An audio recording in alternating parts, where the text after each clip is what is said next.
আধুনিক হল। আমরা একটা সার্ভে করি যে আমাদের কয়টা ফ্যান নেই আর কি।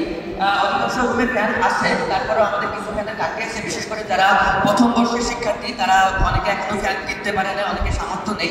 এরপরে আমরা উদ্যোগটি গ্রহণ করি এবং আমাদের যে মেজর কামরুল স্যারকে আমরা জানাই যে স্যার আমাদের এই ফ্যানের জন্য অনেকে কষ্ট পাচ্ছে, এবং স্যার তিনি কিন্তু সাথে সাথে আমাদের আশ্বাস দেন যে উনি এটার ব্যবস্থা করে দেবেন।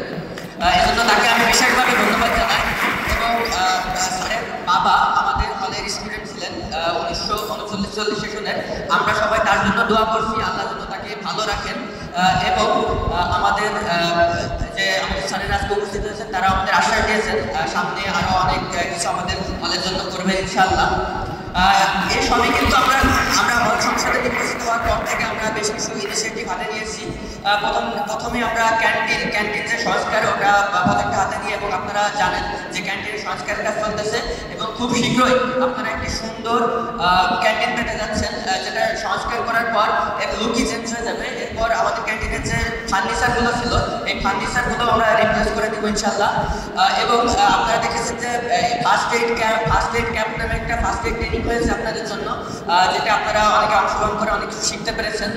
এরপরে আগামী 7 তারিখ আমাদের একটি প্রোগ্রাম রয়েছে, career guideline on academic excellence. এখানে আমাদের একজন দেশবরেণ্য একজন অতিথি থাকবেন, যিনি আপনাদের ক্যারিয়ার বিষয়ে গাইডলাইন দেবেন। এরপর আমাদের আরও কিছু ইনিশিয়েটিভ আছে, যেগুলো আমরা আপনাদের ব্যক্তিগত উন্নয়ন এবং একাডেমিক উন্নয়নের জন্য আমরা বেশ কিছু পদক্ষেপ হাতে নিয়েছি।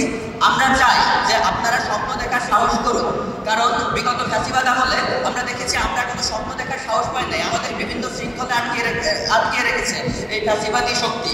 কিন্তু আমরা চাই এখন কোনো ফ্যাসিবাদ নেই, আপনারা সবাই স্বাধীনভাবে চিন্তা করার শক্তি পেয়েছেন, এবং আমি বিশ্বাস করি আপনারা ইনশাআল্লাহ এই স্বপ্ন দেখে বিশ্ব দরবারে বিশ্বমানের শিক্ষার্থী হয়ে উঠবেন ইনশাআল্লাহ। আমরা আপনাদের পড়ালেখার সুন্দর পরিবেশ করে দেওয়ার জন্য যে কোনো কিছু করতে প্রস্তুত ইনশাআল্লাহ।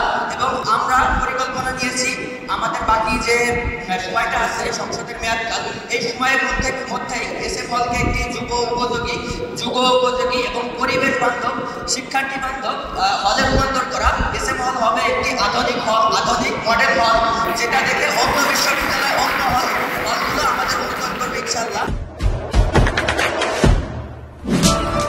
দেশে দেশে সবার সাথে দ্য নিউজ।